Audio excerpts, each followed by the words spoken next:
நான் உயர்ந்த வேலை பார்க்கிறேன். வேலை உயர்ந்ததா தாழ்ந்ததா என்பது வேலையை பொறுத்ததல்ல, பார்க்கிற முறையை பொறுத்தது. நான் இதை எதற்காக சொல்லுகிறேன்? தெருக்கூட்டுகிற வேலை தாழ்ந்தது என்று நினைக்கிறார்கள். உண்மை அது அல்ல. நான் சரியாக சொல்லட்டுமா?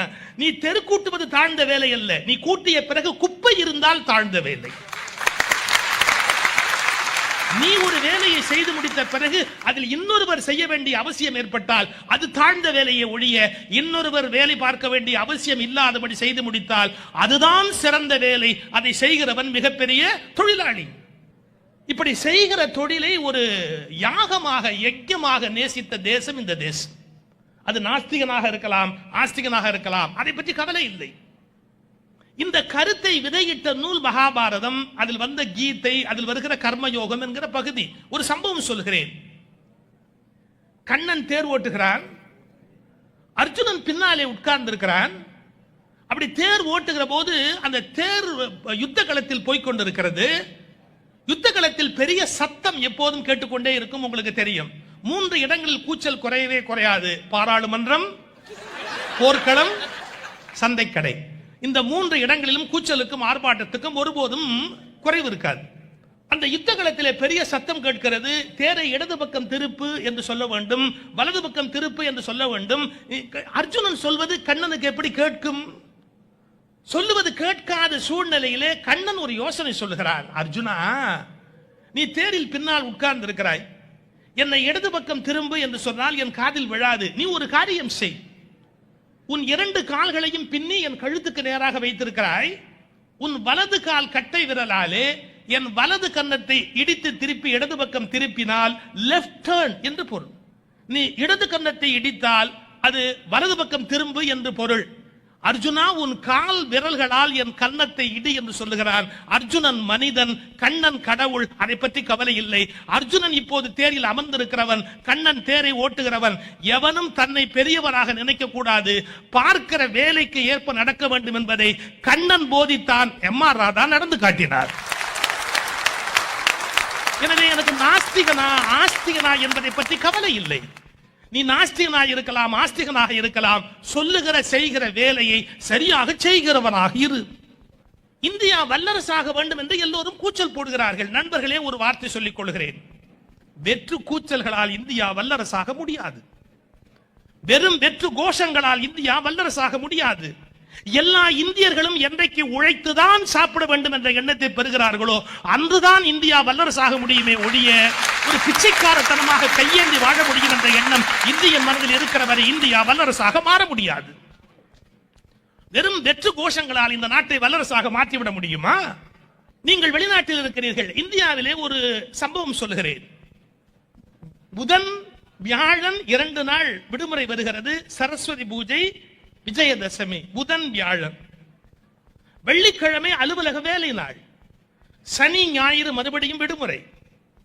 நன்றாக மனசாட்சியில் கை வைத்து சொல்லுங்கள். இந்தியாவில் இருக்கிற உங்கள் உறவினர்கள், நண்பர்கள், ஒரு புதன் வியாழன் விடுமுறை வந்து வெள்ளிக்கிழமை வேலை நாள் வந்து சனி ஞாயிறு மறுபடியும் விடுமுறை என்றால் வெள்ளிக்கிழமை வேலைக்கு போக வேண்டும் என்ற எண்ணம் எத்தனை இந்தியருக்கு வருகிறது? விடுமுறை போட்டுவிட்டு வீட்டிலே உட்கார வேண்டும் என்று நினைக்கிறார்கள். நான் சொல்லுகிறேன், இந்தியா வல்லரசாக வேண்டும் வல்லரசாக வேண்டும் என்று சொல்லுகிறோமே, என்றைக்கு வல்லரசாகும் தெரியுமா?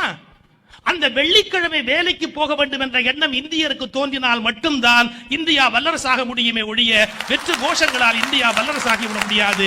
வேலை பார்ப்பதன் மூலம்தான் ஒரு தேசத்தை வளமடைய செய்ய முடியும். நான் இன்னும் கூட கடும் கோபத்தோடு ஒரு முறை பேசினேன். 5 நாட்கள் நீ வராமலேயே ஒரு நாட்டில் அரசாங்கம் நடக்கும் என்றால், 5 நாள் ஒருவன் வராமலேயே ஒரு அலுவலகத்தை நடத்திவிடலாம் என்றால் அதன் பிறகு அவனுக்கு அந்த இடத்தில் என்ன வேலை இருக்கிறது? எனவே வேலை பார்க்க வேண்டும் என்ற எண்ணம் அலுவலகத்தில் இருக்கிற அத்தனை பேருக்கும் வந்தாக வேண்டும். நான் சிங்கப்பூர் போயிருந்தேன். இங்கே கழிவறையிலே ஒரு குறிப்பு போட்டிருக்கிறார்கள். Excellent, good, tolerable. ஒரு 4 கேட்டகரி வைத்திருக்கிறார்கள். கழிவறை எப்படி இருக்கிறது என்பதை பற்றி பட்டன். உள்ளே போய் உபயோகப்படுத்தி விட்டு வெளியில் வருகிறவர்கள் அந்த கழிவறை நன்றாக இருக்கிறது என்றால் அதற்கு ஏற்ற பட்டனை பிரஸ் பண்ணி விட்டு வரலாம். சகிக்க முடியவில்லை என்றால் அந்த பட்டனை பிரஸ் பண்ணி விட்டு வரலாம். இப்படி ஒரு பட்டனை இந்திய அரசாங்க அலுவலகங்களில் வையுங்கள். அங்கு பார்க்கிறவர்கள் வேலையாக இருக்கிறதா, சகிக்க முடிகிறதா, முடியவில்லையா என்று ஒரு பட்டனை வையுங்கள்.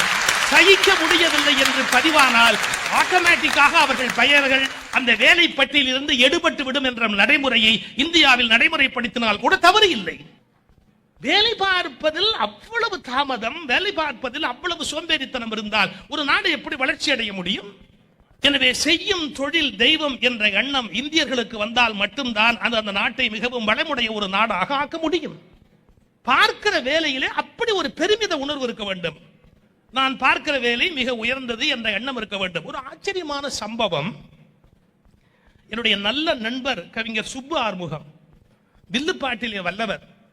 சுப்பு ஆறுமுகம் ஒரு முறை காஞ்சிபுரத்திலே மகா பெரியவர்கள், காஞ்சி 100 ஆண்டு காலம் வாழ்ந்த அந்த ஞான கற்பூர தீபம் அவர்கள் வாழ்ந்த காலத்திலே காஞ்சிபுரத்திலே ஒரு சில்ப ஆகம சத்தத்திலே தன்னுடைய வில்லுப்பாட்டு இசைப்பதற்காக போயிருந்தார்கள்.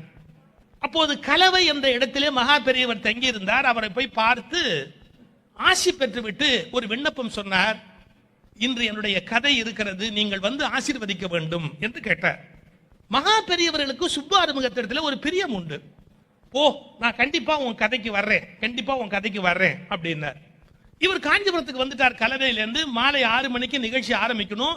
அந்த மேடையில் இருக்கிற எல்லாரும் ஆரம்பிங்கிறாங்க. அவர் ஒரு வார்த்தை சொன்னார், மகா பெரியவர்கள் வரேன்னு சொல்லி இருக்கிறார்கள், அதனால அவர் வந்ததுக்கு அப்புறமா ஆரம்பிக்கலாமே.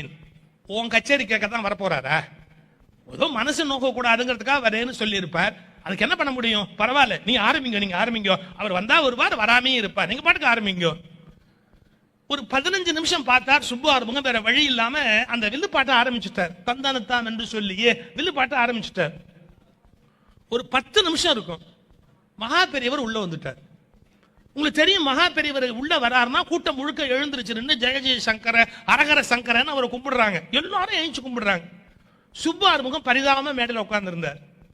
நேரா மகா பெரியவர் உள்ள வந்தார். அவருக்குன்னு ஒரு ஆசனம் போட்டுறது, நேரா அதுல போனார், ஏறி உட்கார்ந்தார்.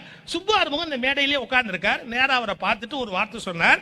அதான் பிரசன்ஸ் ஆஃப் மைண்ட், சுப்பு ஆறுமுகத்தினுடைய அந்த பிரசன்ஸ் ஆஃப் மைண்ட். அவர் சொன்னாரு, கோயில்ல ராஜகோபுரத்தை பார்க்கிறோம், நம்ம ராஜகோபுரத்தை கும்பிடணும்னா ராஜகோபுரத்துக்கு கிட்டக்க போயா கும்பிட முடியும்?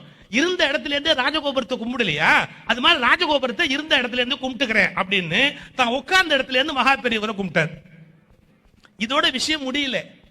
ராத்திரி எல்லாம் முடிஞ்சு மகா பெரியவர்கள் மடத்துக்கு போனதுக்கு அப்புறமா கூட இருக்கிற சில பேர் அவர்கிட்ட போட்டு கொடுத்தாங்க. அதுக்குன்னே சில பேர் கூட இருப்பான்ல. நீங்க வர்றீங்க, அவர் எழுந்திருச்சிருக்கலாம், எழுந்திருச்சு நின்று கும்பிட்டுருக்கலாம். ஆனா பாருங்க, உட்கார்ந்த இடத்துல இருந்து அப்படியே கும்பிட்டாரே ஒழி, அதுக்கு சமத்காரமா ஒரு வார்த்தை வேற சொல்லிட்டார். ஆனா அவர் எழுந்திருச்சு வந்து கும்பிட்டுருக்கலாம் அப்படின்னு போட்டு கொடுத்தாங்க. அதுக்கு மகா பெரியவர் ஒரு வார்த்தை சொன்னார். உனக்கு ரொம்ப தெரியுமோ, உனக்கு ரொம்ப தெரியுமோ, வில்லுப்பாட்டுல கால்ல வில்ல கட்டிட்டு உட்காருவா. கால்ல வில்ல கட்டிட்டு உட்கார்ந்தா மங்களம் பாடாம எழுந்திருக்க கூடாது. அது வில்லுப்பாட்டோட மரபு. அவனுடைய தொழில் தர்மத்தை அவன் சரியா காப்பாற்றணும். அவனை ஏன் அனாவசியமா குறை சொல்றேன்? அவனோட தொழில் தர்மத்தை அவன் சரியா காப்பாற்றணும். அவனை ஏன் குறை சொல்றேன்? ஒன்னு தெரிஞ்சுக்கோ, எந்த மனுஷனையும் விட அவவா பார்க்கிற தொழில் வசதி. எந்த மனுஷனையும் விட அவவா பார்க்கிற தொழில் வசதி. இந்த எண்ணம், நாம் பார்க்கிற தொழில் உயர்ந்தது என்ற மரியாதையும் அந்த தொழில் மீது ஒரு ஈடுபாடு வந்தால் எவ்வளவு பெரிய வளர்ச்சியை வாழ்க்கையில் அடைய முடியும். மகாத்மா காந்தி செய் அல்லது செத்துமடி என்று ஒரு போராட்டத்தை தொடங்கினார். செய் அல்லது செத்துமடி என்றால் நீ பார்க்கிற வேலையை செய் அல்லது செத்துமடி. இது மகாத்மா காந்தி இந்தியாவுக்கு கொடுத்த ஒரு கொடை, ஒரு போராட்டம். நான் இதை அப்படியே ஒரு வாழ்க்கை சம்பவத்திலே பார்த்து ஆச்சரியப்படுகிறேன். நாகப்பட்டினத்திலே ஒரு நாதஸ்வர வித்வான் தட்சிணாமூர்த்தி பிள்ளைன்னு பேர், அவருடைய பேரு தட்சிணாமூர்த்தி பிள்ளைன்னு பேர். தட்சிணாமூர்த்தி பிள்ளை நாதஸ்வரத்தில் மகா கெட்டிக்கார். அவர் மீனாட்சி சுந்தரம் பிள்ளைன்னு ஒருத்தரை தவுல்ல ரெடி பண்றார் தனக்கு வாசிக்கிறதுக்காக. மீனாட்சி சுந்தரம் பிள்ளை ரெடி பண்ணார் தவுலுக்கு. நாகப்பட்டினம் நீலாயதாட்சி அம்மன் கோயில்ல கோயில் திருவிழா கச்சேரி. இப்போ தட்சிணாமூர்த்தி பிள்ளை நாதஸ்வரம், மீனாட்சி சுந்தரம் பிள்ளை தவுல், ஸ்பெஷல் தவுல்னு ஒண்ணு வைப்பாங்க, வெளியூர்ல இருந்து கூப்பிடுவாங்க. அதுக்கு அம்பகரத்தூர் மலையப்ப பிள்ளைன்னு ஒருத்தரை தவுலுக்கு கூப்பிட்டுருக்காங்க, ஸ்பெஷல் தவுல்.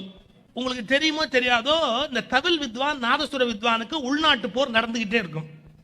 நீ பெரியவனா நான் பெரியவனா, நான் பெரியவனா நீ பெரியவனா, தவுல்லே பேசுவாங்க. தவுல்லே பேசுவாங்க, தவுல்லே ரேட்டு கூட பேசுவாங்க. அது உங்களுக்கு தனி சாமர்த்தியம். இந்த தவுல் மீனாட்சி சுந்தரமுள்ள வாசிக்கிறார். ஆனா அம்பகரத்தூர் மலையப்ப பிள்ளை ஸ்பெஷல் தவுல். அவர் பாருங்க, ஒரு தாளம் அவர் ஒரு புடி புடிச்சு போட்டுட்டு அந்த தாளத்தை வாசிட்டு இந்த மீனாட்சி சுந்தரமுள்ளைய பார்த்து முடிஞ்சா வாசிடார், முடிஞ்சா வாசிடார். அது சுலபம் இல்லை, கஷ்டம். கரெக்டா பிடிக்கணும் தாளத்தை. இவர் சின்ன பையன், வரல அவருக்கு. ஒரு தடவை ட்ரை பண்ணார் வரல, 2 தடவை ட்ரை பண்ணார் வரல, 3 தடவை ட்ரை பண்ணார் வரல. தட்சிணாமூர்த்தி பிள்ளை நாதஸ்வரத்தை கீழே வச்சார். இந்த மீனாட்சி சுந்தரம் பிள்ளை இவர் வீட்டிலேயே வளர்றாரு. அவரை பார்த்து சொன்னார், டேய் முடிஞ்சா வாசிச்சுட்டு வா, இல்ல இங்கேயே செத்துப்போ. முடிஞ்சா வாசிச்சுட்டு வா, இல்லாட்டி இங்கேயே செத்துப்போ அப்படின்ட்டு நாதஸ்வரத்தை கீழே வச்சுட்டு வீட்டுக்கு போயிட்டார். ராத்திரி மணி 12, 12:30 மேல ஆச்சு. இப்படி ஈசி சேர்ல சாஞ்சி உட்கார்ந்து இருக்கிறார் தட்சிணாமூர்த்தி பிள்ளை. இந்த மீனாட்சி சுந்தரம் பிள்ளை வர நிழல் அந்த கதவுல நிழலாடுது. மனைவியை கூப்பிட்டு சொல்றார், இந்தா அந்த பையன் வந்துட்டான் சாப்பாடு போடு, அந்த பையன் வந்துட்டான் சாப்பாடு போடு. அந்தம்மா அவரை விட பெரிய யமகாதகி. அவன் வாசிச்சானான்னு தெரியாம எப்படி சாப்பாடு போடுறதான், அவன் வாசிச்சானான்னு தெரியாம எப்படி சாப்பாடு போடுறதான். இதுக்கு தட்சிணாமூர்த்தி பிள்ளை சொன்னார், அறிவு கெட்டவளே, வாச்சதால தாண்டி வீட்டுக்கு வந்திருக்கான், இல்லாட்டி செத்துருப்பாண்டி. வாசதால தான் வீட்டுக்கு வந்தான், இல்லாட்டி செத்துருப்பாண்டி. பாருங்க, ஒரு தவில் தான், ஆனா எடுத்த தொழில இன்னொருவரை ஈடு கட்டி நிக்கலன்னு சொன்னா செத்துருப்பாண்டி. செய் அல்லது செத்துமடி என்பது சுதந்திர போராட்டத்துக்கு மட்டுமான தாரக மந்திரம் அல்ல, வாழ்க்கை போராட்டத்துக்குமான தாரக மந்திரம் செய் அல்லது செத்துமடி. எல்லாரும் என்ன சொல்றாங்க, எஸ்கேபிசம். ஒரு வேலை பார்க்க முடியலன்னா, முடியல சார், என்னால முடியல சார், முடிஞ்சா செய்ய மாட்டேனா, முடிஞ்சா செய்ய மாட்டேனா. நான் அதை ஏற்றுக்கொள்வதில்லை.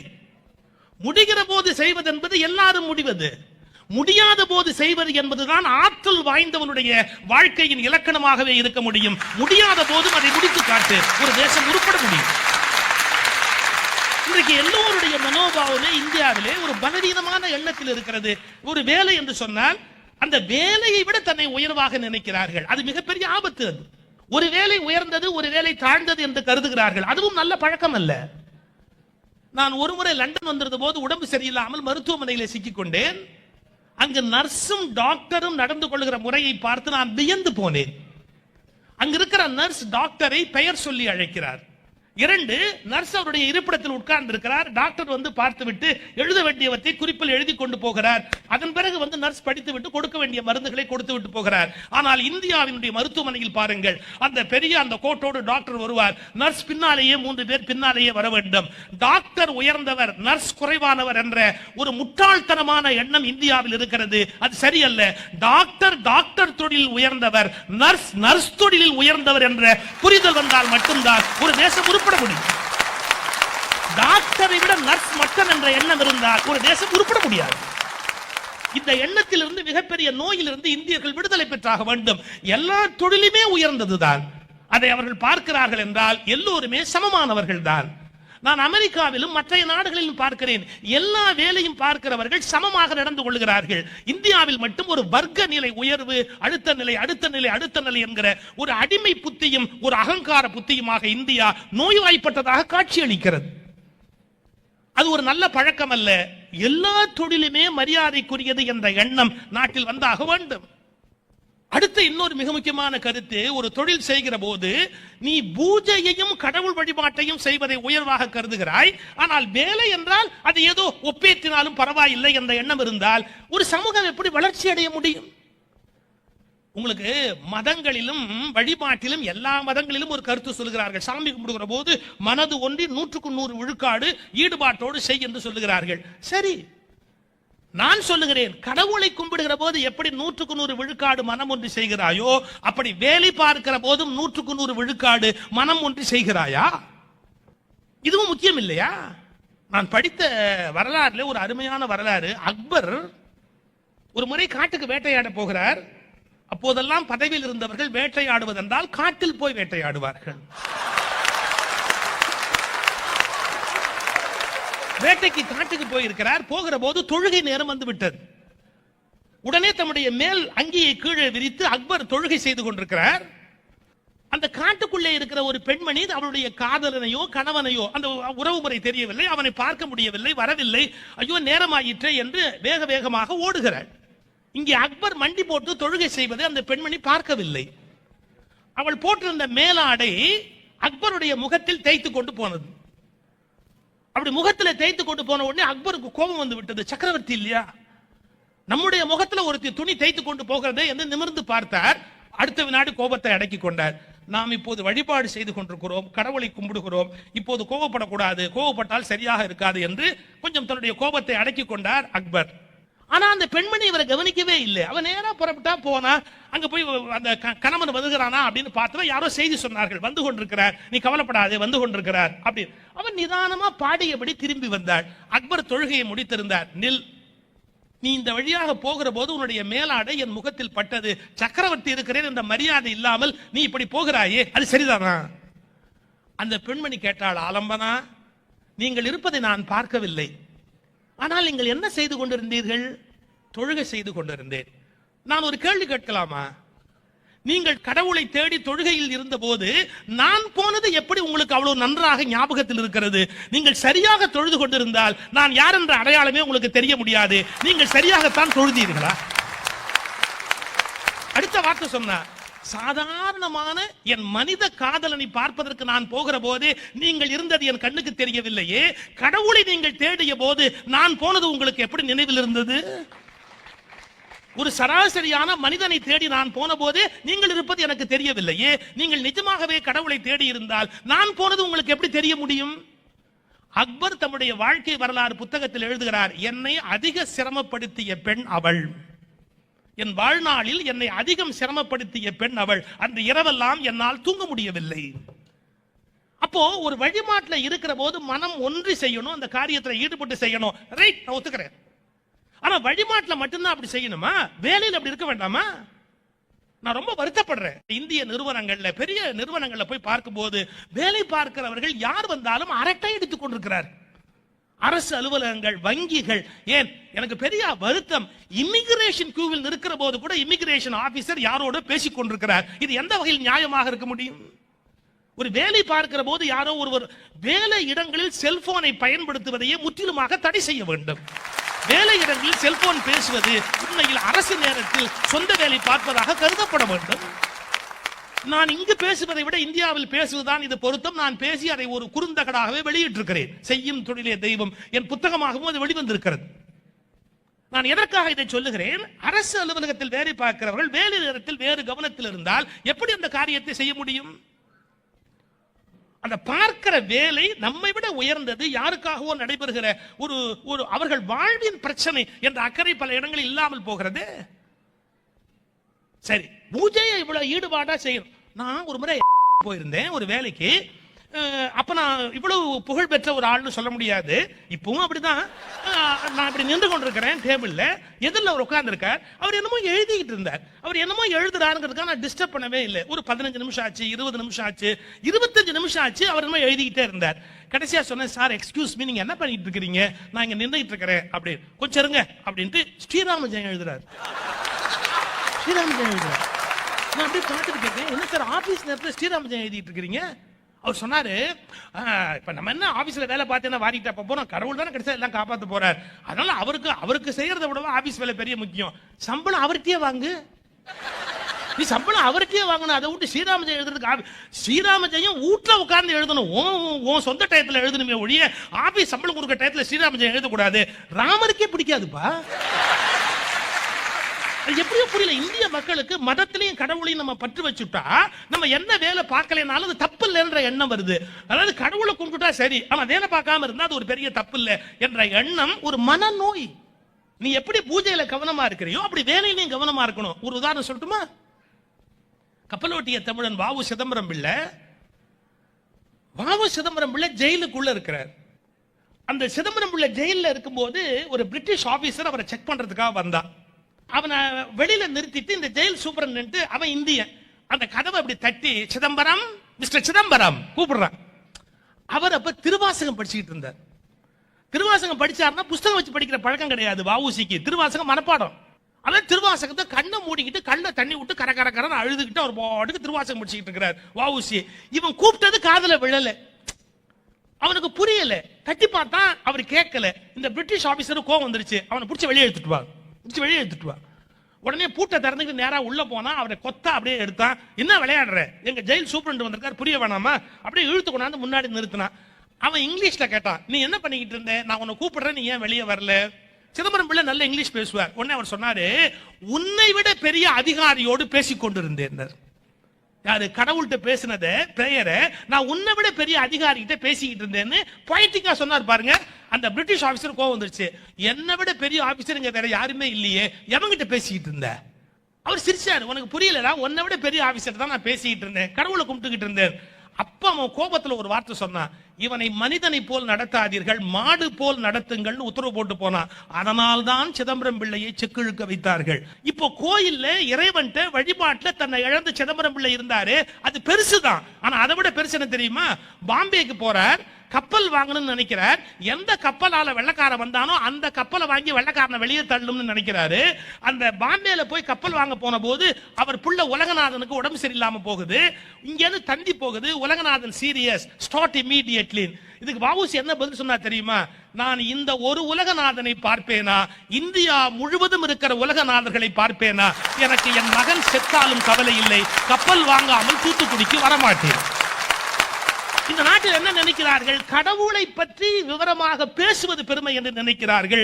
ஆனால் வேலையை சரியாக செய்வது முக்கியம் என்ற எண்ணம் சிதம்பரம் பிள்ளையிடத்திலிருந்து கற்றுக்கொள்ள வேண்டும் என்பது தெரியவில்லை. நான் கொஞ்சம் வெளிப்படையாக பேசி பழக்கப்பட்டவன், அதனால் பல பேர் பகையை சம்பாதித்தவன். அதனால் ஒரு செய்தியை சொல்கிறேன். ஒரு தொலைக்காட்சியில் நிகழ்ச்சி பார்த்துக் கொண்டிருந்தேன். ஒருவர் உபன்யாசம் செய்து கொண்டிருந்தார். அவர் ஒரு பக்த விஜயத்திலிருந்து ஒரு கதை சொல்றார். பக்த விஜயத்தில் என்ன கதைன்னு கேட்டீங்கன்னா, சேனா அப்படின்னு ஒரு நாவிதர் தான் முடித்திருத்துகிறவர். இந்த சேனா அரசருக்கு முடித்திருத்தணும். அதை விட்டுட்டு பாண்டுரங்க பஜனையில போய் கலந்துகிட்டார். பாண்டுரங்கன்னு பஜனை பாடிக்கிட்டு இருந்தார். அரசருக்கு கோபம் வந்துடுத்து, தனக்கு வர வேண்டிய நேரத்தில் முடித்திருத்துறவர் வரலையேன்னு கோபப்படுறார். உடனே பாண்டுரங்கரே அங்கேருந்து புறப்பட்டு வந்து அரசருக்கு முடித்திருத்துறார். அவர் திருத்திட்டு அந்த போனதுக்கு அப்புறமா சேனாவுக்கு நினைவுக்கு வருது, ஐயோ நம்ம மகாராஜாவுக்கு முடித்திருத்த போகலையேன்னு. அப்புறமா பஜனையை விட்டுட்டு அங்கேருந்து வந்து ராஜாவுக்கு முடித்திருத்த வராரு. இல்ல இப்பதான் நீ வந்த, எனக்கு எல்லாம் தலையெல்லாம் அலங்காரம் பண்ணி விட்டியே, மறுபடியும் எதுக்கு வந்த அப்படின்னு மகாராஜா கேட்கிறார். ஆஹா, நான் பாண்டுரங்க பஜனையில இருந்ததாலே பகவான் வந்து உனக்கு இதை செஞ்சுட்டாரா அப்படின்னு வியந்து போறான். கடவுளுடைய கருணை என்னன்னு அந்த கதை சொல்றார். எனக்கு அதை பத்தி ஒன்னும் ஆட்சேபம் இல்லை. அந்த கதையை முடிக்கும் போது என்ன சொன்னாரு? இப்படி எல்லாருமே பகவானை பக்தி பண்ணினா உலகம் உருப்படும் சொன்னார். நான் மறுக்கிறேன். நான் ஒரே ஒரு கேள்வி கேட்டேன். இப்படி சேனா செய்ய வேண்டிய வேலையை செய்யாமல் இருந்தால் கடவுளே வந்து செய்வார் என்றால், கடவுள் தானே எல்லாவற்றையும் செய்வதற்காகத்தான் நம்மை படைத்தாரா? நாம் நம்முடைய வேலையை செய்ய வேண்டாமா? பக்தி என்ற பெயரால் மக்களுக்கு எதை வேண்டுமானாலும் கற்றுக் கொடுக்கலாமா? பக்தியின் மூலம் மனிதர்களை சோம்பேறியாக்கலாமா? அவனவன் வேலையை அவனவன் பார்க்க வேண்டும் என்பதுதான் முக்கியமே ஒழிய, உன் வேலையை நீ பார்க்காவிட்டால் பகவான் செய்வார் என்பதை கற்றுக் கொடுப்பது சரியான ஒரு வழிகாட்டு முறையாக இருக்க முடியாது. என்ன சொல்ல வருகிறீர்கள் நாட்டுக்கு?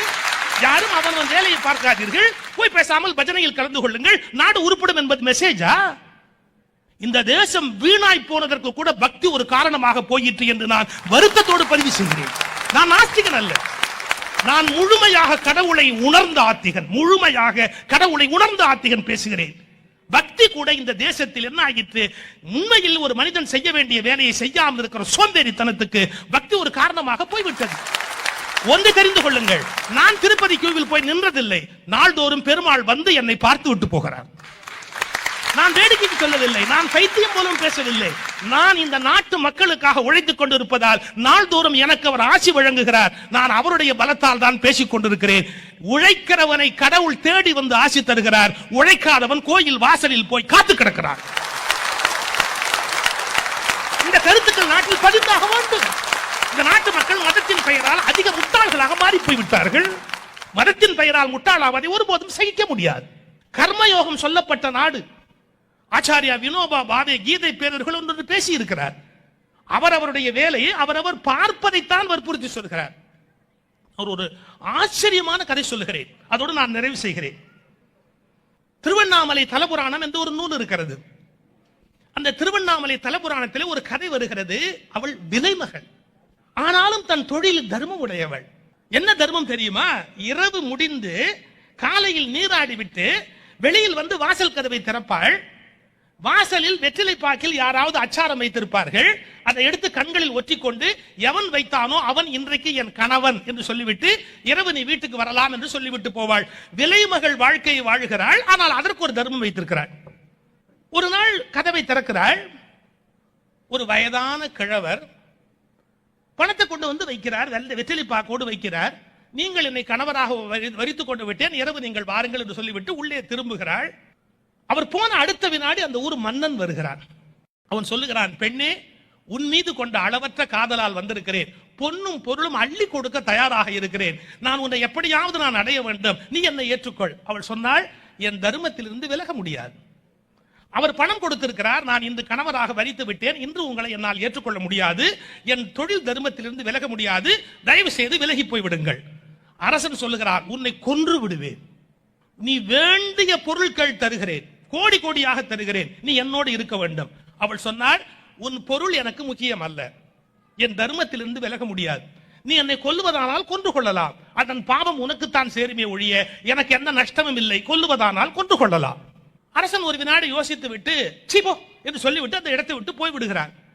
இரவு அந்த கிழவர் வருகிறார். இரவெல்லாம் வாந்தி எடுக்கிறார். அசிங்கமாக அந்த மலஜலம் கழிகிறது.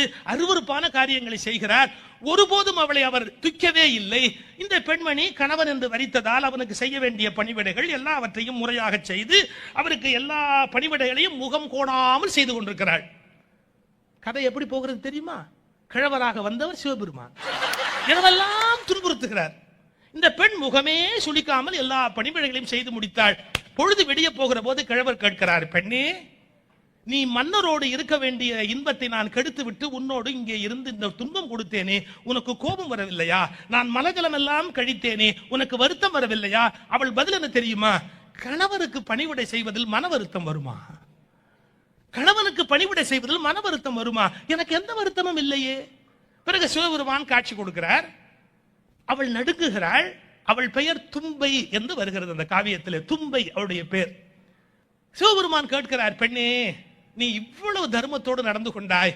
இந்த தொழில் நீசமானது என்றாலும் அதில் ஒரு தர்மத்தை காப்பாற்றினாய். உனக்கு நான் ஏதாவது வரம் கொடுக்க வேண்டும். என்ன வரம் வேண்டுமோ கேள், தருகிறேன். வரம் கேட்கிற போது வாய் குழறி விட்டதால் ஒரு வார்த்தை கேட்டாள். எல்லாரும் எப்படி வரம் கேட்பாங்க? எப்போதும் உன் திருவடி என் தலைமையில இருக்கணும்னு கேட்கணும். உளறலா கேட்டுட்டா, எப்போதும் என் காலடி உன் தலைமையில இருக்கணும். எப்போதும் என் திருவடி உன் தலைமையில இருக்கணும். ஒரு பதட்டத்துல பேசும்போது குழந்தை பேசுவாங்க இல்லையா, என்னுடைய திருவடி உன் தலைமையில இருக்கணும் அப்படின்னு. சிவபெருமான் சிரிச்சார். அப்புறம் சொன்னார், நீ தெரிஞ்சு கேட்டியோ தெரியாம கேட்டியோ, கேட்ட வரத்தை இனிமே மாத்த முடியாது. உன் காலடி என் மேல இருக்கணும்னு கேட்டிருக்கிறேன். ஐயோ, நான் மறந்து போய் கேட்டேன், மாத்திக்கங்க, உங்க திருவடி என் தலைமையில இருக்கணும். அப்பெல்லாம் வரத்தை அமெண்ட் பண்ண முடியாது. கொடுத்ததுதான். நீ கவலைப்படாத. அதனால அடுத்த ஜென்மத்துல தும்பை என்ற பூவாக நீ பிறப்பாய். அந்த தும்பை என்ற பூவை விரும்பி நான் எப்போதும் தலையில் சூடுவேன். தும்பை பூவை உற்றுப்பார். 5 விரல்களோடு ஒரு பாதத்தின் அமைப்போடு அந்த தும்பை பூ இருக்கும். உன் பாதங்களை எப்போதும் விரும்பி நான் தலையில் சூடுவேன் என்று அந்த தும்பையை பூவாக்கி அடுத்த ஜென்மத்தில் சிவபெருமான் சூடினார் என்று கதை முடிகிறது. பரத்தமை என்கிற தொழில் செய்தாலும் அந்த தொழிலை ஒரு தெய்வமாய் கருதி தர்மத்தோடு வாழ்ந்தால் அவள் காலடிகளை கடவுள் சூடிக் கொள்ளுகிறார் என்று கதை எழுதி வைத்த நாடு இந்த நாடு. எனவே நீ என்ன வேலை பார்க்கிறாய் என்பதை பற்றி கவலை இல்லை. அந்த வேலையை எப்படி பார்க்கிறாய் என்பதுதான் மிக முக்கியம். அர்ப்பணிப்போடு பார்க்கிறாயா? அதற்குரிய தர்மங்களை பாதுகாக்கிறாயா? அதற்குரிய இயல்போடு நடந்து கொள்கிறாயா? அது முக்கியம் இல்லையா? சென்னையில் ஒரு முறை நான் ரயிலில் பயணம் செய்கிறேன். என் பின்னாலே ரயிலில் இருக்கிற ரயில்வே ஊழியர்கள் பேசிக் கொண்டு வருகிறார்கள். என்ன விஷயம் தெரியுமா? எப்படியெல்லாம் மெடிக்கல் ஏமாற்றி பில் போடலாம், எப்படியெல்லாம் லீவு ஏமாற்றி எடுக்கலாம், என்னென்ன காரியங்கள் தவறாக செய்தால் எப்படியெல்லாம் பணம் பெற முடியும் அரசாங்கத்திடம் இருந்து, அதில் ஒரு PhD செய்திருக்கிறார். அவர் பேசிக்கொண்டு வருகிறார், கூச்சம் இல்லாமல் பேசுகிறார். எப்படி அரசாங்கத்தை ஏமாற்றி நாம் பணம் பண்ண முடியும் என்று. நான் மிகுந்த வருத்தத்தோடு சொல்கிறேன், இந்தியாவில் ஊழல் இருக்கிறது, இந்தியாவில் நேர்மை இல்லை என்று சொல்லுகிறார்கள். அரசியல் தலைவர்கள் காரணம் என்று சொல்லுகிறார்கள். நான் மறுக்கிறேன். ஆழ்மனதில் இந்தியர்களுக்கு ஒழுக்கத்தை பற்றிய நம்பிக்கை குறைந்து விட்டது.